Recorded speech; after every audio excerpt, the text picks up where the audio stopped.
Hi ಸ್ಪರ್ಧಾರ್ಥಿಗಳೇ, ಇಂದಿನ notification ಬಗ್ಗೆ ತಿಳಿದುಕೊಳ್ಳೋಣ ಬನ್ನಿ. ಇಂದಿನ ನೋಟಿಫಿಕೇಶನ್ ಏನಂದರೆ ನೋಡಿರಿ, ಬ್ಯಾಂಕ್ ಆಫ್ ಬರೋಡಾದಲ್ಲಿ ಖಾಲಿ ಇರುವ requirement of human resource on regular basis of information technology IT ಡಿಪಾರ್ಟ್ಮೆಂಟಲ್ಲಿ ಖಾಲಿ ಇರುವ ವಿವಿಧ ರೀತಿಯ ಪೋಸ್ಟನ್ನು ಕಾಲ್ಫರ್ ಮಾಡಿತ್ತು. ನೋಡಿರಿ, ಅಪ್ಲಿಕೇಶನ್ ಬಂದುಬಿಟ್ಟು ಆನ್ಲೈನ್ ಮೂಲಕ ಅಪ್ಲಿಕೇಶನ್ ಹಾಕಬೇಕಾಗಿರ್ತದೆ. ನೋಡಿರಿ, 30/1/2026 ಅಪ್ಲಿಕೇಶನ್ ಪ್ರಾರಂಭ ಆಗಿದ್ದು, ಕೊನೆಯ ದಿನಕ್ಕೆ ಬಂದುಬಿಟ್ಟು 19/2/2026 ಕೊನೆಯ ದಿನಾಂಕ ಆಗಿರ್ತದೆ. ಇನ್ನು ಈ ಹುದ್ದೆಗೆ ನಾವು ಅಪ್ಲಿಕೇಶನ್ ಹಾಕ್ಬೇಕಾದ್ರೆ ಯಾವ ರೀತಿ ಕ್ವಾಲಿಫಿಕೇಷನ್ ಮತ್ತು ಎಲಿಜಿಬಿಲಿಟಿ ಇರಬೇಕಂತ ನೋಡೋಣ. ನೋಡೋಕ್ಕಿಂತ ಮುಂಚೆ ಇನ್ನೂ ಯಾರು ನನ್ನ ಚಾನಲ್ಗೆ ಸಬ್ಸ್ಕ್ರೈಬ್ ಆಗಿಲ್ಲ, ದಯವಿಟ್ಟು ಸಬ್ಸ್ಕ್ರೈಬ್ ಮಾಡ್ಕೊಳ್ಳಿ. ಬನ್ನಿ ಹಾಗಾದರೆ ಯಾವ ರೀತಿ ಪೋಸ್ಟ್ ಖಾಲಿ ಇದಾವೆ ನೋಡೋಣ. ನೋಡಿರಿ, ಟೋಟಲಾಗಿ 418 ವೇಕೆನ್ಸಿಗಳು ಖಾಲಿ ಇದ್ದು, ಇದರಲ್ಲಿ ವಿವಿಧ ರೀತಿಯ ಹುದ್ದೆಗಳನ್ನು ಕಾಲ್ಫರ್ ಮಾಡಿದ್ದು. ಏಜ್ ಲಿಮಿಟ್ ಯಾವ ರೀತಿ ಐತಿ ಮತ್ತು ಕ್ವಾಲಿಫಿಕೇಷನ್ ಯಾವ ರೀತಿ ಐತಿ ನೋಡಿರಿ. ಮೊದಲನೇದಾಗಿ senior manager developer full stack ಹುದ್ದೆ ಆಗಿದ್ದು, ವೇಕೆನ್ಸಿ ಬಂದುಬಿಟ್ಟು 28 ವೇಕೆನ್ಸಿಗಳು ಖಾಲಿ ಇದ್ದಾವೆ. ಇನ್ನು ಏಜ್ ಲಿಮಿಟ್ ಯಾವ ರೀತಿ ಐತೆ ಅಂದ್ರೆ ನೋಡಿರಿ, 27 ವರ್ಷದ ಮೇಲ್ಪಟ್ಟು ಮತ್ತು 37 ವರ್ಷದ ಕೆಳಗಿನ ಅಭ್ಯರ್ಥಿಗಳು ಈ ಹುದ್ದೆಗೆ ಅಪ್ಲಿಕೇಶನನ್ನು ಹಾಕ್ಬೋದು. ಅದೇ ರೀತಿ ಕ್ವಾಲಿಫಿಕೇಷನ್ ಯಾವ ರೀತಿ ಐತೆ ಅಂದ್ರೆ, ಅಭ್ಯರ್ಥಿ BE ಅಥವಾ BTech ಆಗಿರ್ಬೋದು, ಅಥವಾ MTech ಆಗಿರ್ಬೋದು, ಅಥವಾ ME ಆಗಿದ್ದರೆ, ಇಲ್ಲಾಂದರೆ MCA ಆಗಿದ್ದರೆ MCA ಇನ್ ಕಂಪ್ಯೂಟರ್ ಸೈನ್ಸ್ ಅಥವಾ ಇನ್ಫಾರ್ಮೇಷನ್ ಟೆಕ್ನಾಲಜಿಯಲ್ಲಿ ಅಭ್ಯರ್ಥಿ ತನ್ನದೇ ಆದ ಕ್ವಾಲಿಫಿಕೇಷನನ್ನು ಹೊಂದಿದ್ರೆ ಅಪ್ಲಿಕೇಶನ್ ಹಾಕ್ಬೋದು. ಅದೇ ರೀತಿ ಪೋಸ್ಟ್ ಕ್ವಾಲಿಫಿಕೇಷನ್ ಎಕ್ಸ್ಪೀರಿಯೆನ್ಸ್ ಯಾವ ರೀತಿ ಐತಂದ್ರೆ ನೋಡಿರಿ, ಅಭ್ಯರ್ಥಿಗೆ ಮಿನಿಮಮ್ 5 ವರ್ಷದ ಎಕ್ಸ್ಪೀರಿಯೆನ್ಸಿನ ಸಾಫ್ಟ್ವೇರ್ ಡೆವಲಪ್ಮೆಂಟ್ ಮತ್ತು ಅಥವಾ ITI out of which at least 2 ವರ್ಷದ ಎಕ್ಸ್ಪೀರಿಯೆನ್ಸಿನ ಫೀಲ್ಡ್ ಆಫ್ ಜಾವಾನಲ್ಲಿ ಅಭ್ಯರ್ಥಿ ಎಕ್ಸ್ಪೀರಿಯೆನ್ಸ್ ಹೊಂದಿರಬೇಕಾಗಿರ್ತದೆ. ಇನ್ನು ಎರಡನೇ ರೀತಿ ನೋಡೋದಾದರೆ manager developer full stack Java ಹುದ್ದೆ ಆಗಿದ್ದು, ಇದರಲ್ಲಿ ವೇಕೆನ್ಸಿಗಳು ಬಂದುಬಿಟ್ಟು 27 ವೇಕೆನ್ಸಿಗಳು ಖಾಲಿ ಇದ್ದಾವೆ. ಇನ್ನು ಏಜ್ ಲಿಮಿಟ್ ನೋಡೋದಾದರೆ ನೋಡಿರಿ, ಮಿನಿಮಮ್ 24 ವರ್ಷ ಮೇಲ್ಪಟ್ಟ ಅಭ್ಯರ್ಥಿ ಮತ್ತು ಮ್ಯಾಕ್ಸಿಮಮ್ 34 ವರ್ಷದ ಕೆಳಗಿನ ಅಭ್ಯರ್ಥಿಗಳು ಈ ಹುದ್ದೆಗೆ ಅಪ್ಲಿಕೇಶನನ್ನು ಹಾಕ್ಬೋದು. ಕ್ವಾಲಿಫಿಕೇಷನ್ ಬಂದುಬಿಟ್ಟು BE ಅಥವಾ BTech ಆಗಿರ್ಬೋದು, MTech ME ಮಾಡಿದ ಅಭ್ಯರ್ಥಿಗಳಿಗೆ ಅಪ್ಲಿಕೇಶನ್ ಹಾಕೋಕ್ಕೆ ಅವಕಾಶ ಇರ್ತದೆ. ಇನ್ನು ಎಕ್ಸ್ಪೀರಿಯೆನ್ಸ್ ನೋಡೋದಾದರೆ 3 ವರ್ಷದ ವರ್ಕ್ ಎಕ್ಸ್ಪೀರಿಯೆನ್ಸನ್ನು ಅಭ್ಯರ್ಥಿ ಸಾಫ್ಟ್ವೇರ್ ಡೆವಲಪ್ಮೆಂಟ್ ಅಥವಾ ITಯಲ್ಲಿ ಎಕ್ಸ್ಪೀರಿಯೆನ್ಸ್ ಹೊಂದಿದ್ದು ಮತ್ತು 1 ವರ್ಷ ಎಕ್ಸ್ಪೀರಿಯೆನ್ಸನ್ನು ಜಾವಾದಲ್ಲಿ ಹೊಂದಿರಬೇಕಾಗಿರ್ತದೆ. ನೋಡಿರಿ, officer developer full stack Java ಒಳಗೆ 3ನೇ ಹುದ್ದೆ ಆಗಿದ್ದು, ಇದರಲ್ಲಿ 3 ವೇಕೆನ್ಸಿಗಳು ಖಾಲಿ ಇದ್ದಾವೆ. ಇನ್ನು ಏಜ್ ಲಿಮಿಟ್ ಬಗ್ಗೆ ನೋಡೋದಾದರೆ ಅಭ್ಯರ್ಥಿಗೆ 22 ವರ್ಷದ ಮೇಲ್ಪಟ್ಟು ಮತ್ತು 32 ವರ್ಷದ ಕೆಳಗಿನ ಅಭ್ಯರ್ಥಿಗಳು ಈ ಹುದ್ದೆಗೆ ಅಪ್ಲಿಕೇಶನನ್ನು ಹಾಕ್ಬೋದು. ಅದೇ ರೀತಿ ಕ್ವಾಲಿಫಿಕೇಷನ್ ಸೇಮ್ ಆಗಿರ್ತದೆ. ಅಂದರೆ ನೋಡಿರಿ, BE BTech MTech ME MCA in computer science ಅಥವಾ ಇನ್ಫಾರ್ಮೇಷನ್ ಟೆಕ್ನಾಲಜಿಯಲ್ಲಿ ಅಭ್ಯರ್ಥಿ ಎಲೆಕ್ಟ್ರಾನಿಕ್ಸ್ ಮತ್ತು ಕಮ್ಯುನಿಕೇಷನನ್ನು ಎಜುಕೇಷನ್ ಮುಗಿಸಿರ್ಬೇಕಾಗಿರ್ತದೆ. ನೋಡಿರಿ, ಇದರಲ್ಲಿ ಯಾವುದಾದ್ರೂ ಕೂಡ ಅಪ್ಲಿಕೇಶನನ್ನು ಹಾಕ್ಬೋದು. ಇನ್ನು ಎಕ್ಸ್ಪೀರಿಯೆನ್ಸ್ ನೋಡೋದಾದರೆ ಅಭ್ಯರ್ಥಿ ಮಿನಿಮಮ್ 1 ವರ್ಷ ಆದರೂ ಟೆಕ್ನಿಕಲ್ ಎಕ್ಸ್ಪೀರಿಯೆನ್ಸನ್ನು ITಯಲ್ಲಿ ಹೊಂದಿರಬೇಕಾಗಿರ್ತದೆ. ಅದೇ ರೀತಿ 4ನೇ ಪೋಸ್ಟ್ ನೋಡೋದಾದರೆ senior manager developer full stack MERN ಒಳಗೆ ನೋಡಿರಿ, 20 ವೇಕೆನ್ಸಿಗಳು ಖಾಲಿ ಇದ್ದು, ಏಜ್ ಲಿಮಿಟ್ ಯಾವ ರೀತಿ ಐತಂದ್ರೆ ನೋಡಿರಿ, ಮಿನಿಮಮ್ 27 ವರ್ಷ ಆಗಿರಬೇಕು ಮತ್ತು ಮ್ಯಾಕ್ಸಿಮಮ್ಮ 37 ವರ್ಷದ ಒಳಗಿನ ಅಭ್ಯರ್ಥಿ ಅಪ್ಲಿಕೇಶನನ್ನು ಹಾಕ್ಬೋದು. ನೋಡಿರಿ, ಎಜುಕೇಷನ್ ಕ್ವಾಲಿಫಿಕೇಷನ್ ಎಲ್ಲ ಹುದ್ದೆಗೆ ಸೇಮ್ ಆಗಿರ್ತದೆ. ಇನ್ನು ಎಕ್ಸ್ಪೀರಿಯೆನ್ಸ್ ಮಾತ್ರ ಬೇರೆ ಆಗಿರ್ತದೆ. ನೋಡಿರಿ ಯಾವ ರೀತಿ ಅಂದ್ರೆ ನೋಡಿರಿ, 5 ವರ್ಷ ಎಕ್ಸ್ಪೀರಿಯೆನ್ಸಿನ ಸಾಫ್ಟ್ವೇರ್ ಡೆವಲಪ್ಮೆಂಟ್ ಅಥವಾ ITಯಲ್ಲಿ ಹೊಂದಿರಬೇಕಾಗಿರ್ತದೆ. ಇಲ್ಲ ಔಟ್ ಆಫ್ ವಿಚ್ ಅಟ್ಲೀಸ್ಟ್ 2 ವರ್ಷ ಎಕ್ಸ್ಪ್ಲೋರರ್ಸ್ MERN ಒಳಗೆ ಫ್ರೇಮ್ವರ್ಕ್ ಅಥವಾ ರಿಲೆವೆಂಟ್ ಫೀಲ್ಡಲ್ಲಿ ಎಕ್ಸ್ಪೀರಿಯೆನ್ಸನ್ನು ಹೊಂದಿರಬೇಕಾಗಿರ್ತದೆ. ನೋಡಿರಿ ಅದೇ ರೀತಿ 5ನೇ ಹುದ್ದೆ ಯಾವುದೈತಂದ್ರೆ ನೋಡಿರಿ, manager developer full stack MERN ಒಳಗೆ ನೋಡಿರಿ, ಏಜ್ ಲಿಮಿಟ್ ಯಾವ ರೀತಿ ಅಂದ್ರೆ 24 ವರ್ಷದ ಮೇಲ್ಪಟ್ಟು ಮತ್ತು ಮ್ಯಾಕ್ಸಿಮಮ್ 34 ವರ್ಷದ ಒಳಗಿನ ಅಭ್ಯರ್ಥಿ ಈ ಹುದ್ದೆಗೆ ಅಪ್ಲಿಕೇಶನನ್ನು ಹಾಕ್ಬೋದಾಗಿರ್ತದೆ. ಎಜುಕೇಷನ್ ಕ್ವಾಲಿಫಿಕೇಷನ್ ಎಲ್ಲ ಹುದ್ದೆಗೆ ಸೇಮ್ ಆಗಿರ್ತದೆ. ವರ್ಕ್ ಎಕ್ಸ್ಪೀರಿಯೆನ್ಸ್ ಮಾತ್ರ ಬೇರೆ ಆಗಿರ್ತದೆ.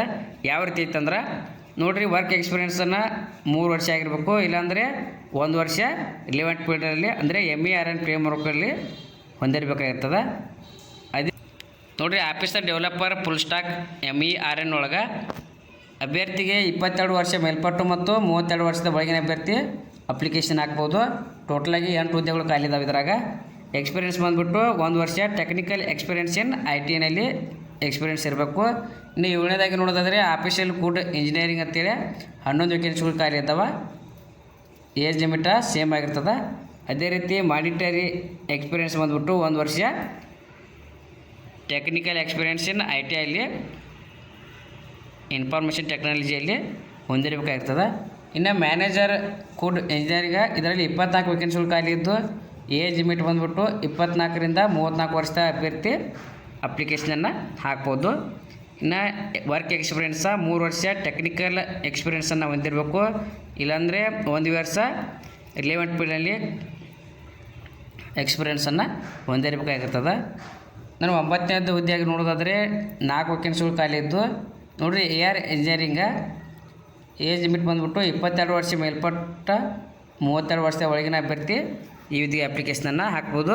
1 ವರ್ಷ ವರ್ಕ್ ಎಕ್ಸ್ಪೀರಿಯೆನ್ಸ್ ಇರಬೇಕು. 10ನೇದು ನೋಡಿರಿ ಮ್ಯಾನೇಜರ್ AI ಇಂಜಿನಿಯರ 23 ವೇಕೆನ್ಸಿ ಖಾಲಿ ಇದಾವೆ. ಏಜ್ ಲಿಮಿಟ್ ಬಂದುಬಿಟ್ಟು 24 ವರ್ಷ ಮೇಲ್ಪಟ್ಟು 34 ವರ್ಷದ ಒಳಗಿನ ಅಭ್ಯರ್ಥಿ ಈ ಹುದ್ದೆಗೆ ಅಪ್ಲಿಕೇಶನನ್ನು ಹಾಕ್ಬೋದು. ಇದು ವರ್ಕ್ ಎಕ್ಸ್ಪೀರಿಯೆನ್ಸ್ ಬಂದುಬಿಟ್ಟು 3 ವರ್ಷ ವರ್ಕ್ ಎಕ್ಸ್ಪೀರಿಯೆನ್ಸ್ ಸೈಬರ್ ಸೆಕ್ಯೂರಿಟೀಸ್ ಮತ್ತು ಮಷಿನ್ ಲ್ಯಾಂಗ್ವೇಜ್ ಅಥವಾ ಪೈಥಾನ್ ಆರ್ ರಿಲೆವೆಂಟ್ ಫೀಲ್ಡ್ನಲ್ಲಿ ಹೊಂದಿರಬೇಕಾಗಿರ್ತದೆ. ಇನ್ನು ಸೀನಿಯರ್ ಮ್ಯಾನೇಜರ್ AI ಇಂಜಿನಿಯರಿಂಗ್ ಒಳಗೆ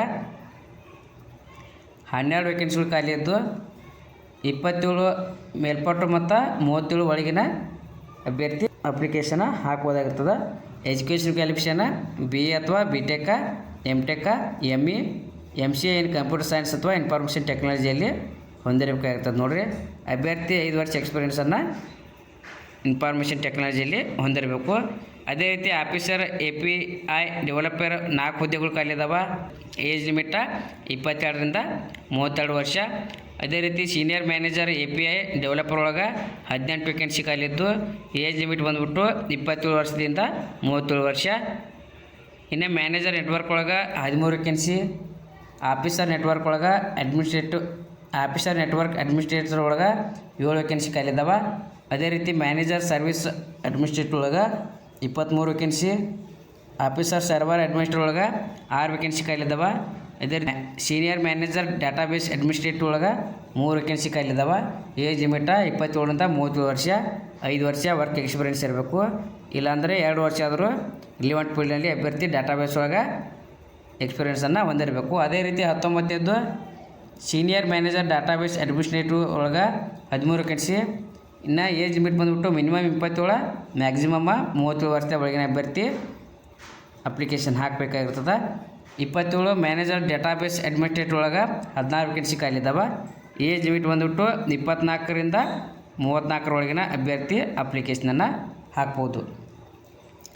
ಇನ್ನು 21 ನೋಡೋದಾದರೆ ಆಫೀಸರ್ ಡಾಟಾಬೇಸ್ ಒಳಗೆ 5 ವೇಕೆನ್ಸಿ.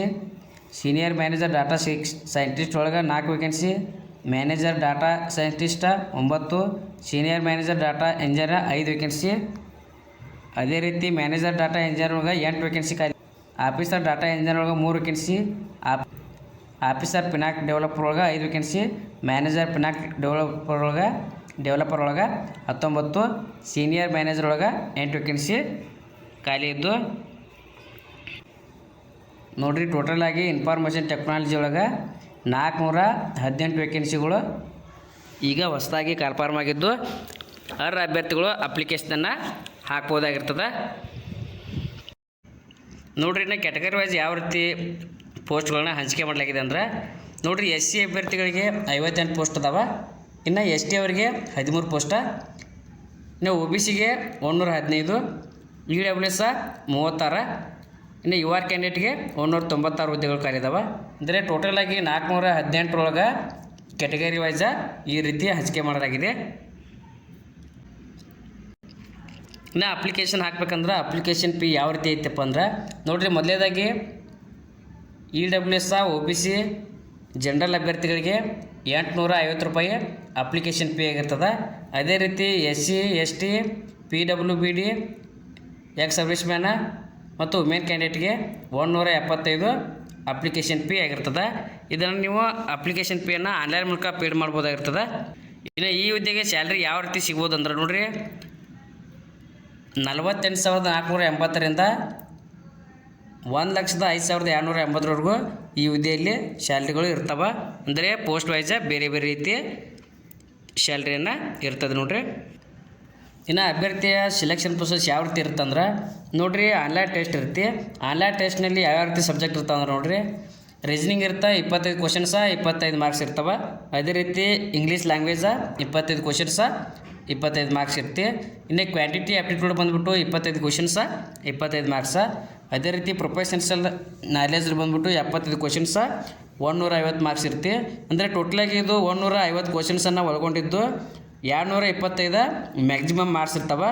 ಅಂದರೆ ಟೈಮ್ ಬಂದುಬಿಟ್ಟು ನೋಡಿರಿ, 3 ಸಬ್ಜೆಕ್ಟ್ಗೆ 75 ನಿಮಿಷವನ್ನು ಕೊಟ್ಟಿರ್ತಾರೆ ಮೊದಲೇದಾಗಿ. ನಂತರ 150 ಮಾರ್ಕ್ಸಿಂದ ಏನಿರ್ತಲ್ಲ ಅದಕ್ಕೆ 75 ನಿಮಿಷನ ಕೊಟ್ಟಿರ್ತಾರೆ. 150 ನಿಮಿಷಗಳ ಕಾಲ ಅವಕಾಶವನ್ನು ಕೊಟ್ಟಿರ್ತಾರೆ.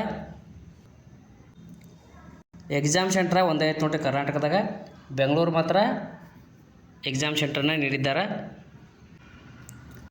ನೋಡಿರಿ. ಅರ್ಹ ಅಭ್ಯರ್ಥಿಗಳು ಅಪ್ಲಿಕೇಶನನ್ನು ಅಫಿಷಿಯಲ್ ವೆಬ್ಸೈಟ್ಗೆ ಹೋಗಿ, ಅಂದರೆ www.bankofbaroda.bank.in ಹೋಗಿ ಅಪ್ಲಿಕೇಶನನ್ನು ಹಾಕ್ಬೋದಾಗಿರ್ತದೆ ನೋಡಿರಿ. ಕೊನೆಯ ದಿನಾಂಕ 19/2/2026ವರೆಗೂ ನಿಮಗೆ ಅವಕಾಶ ಇರುತ್ತೆ.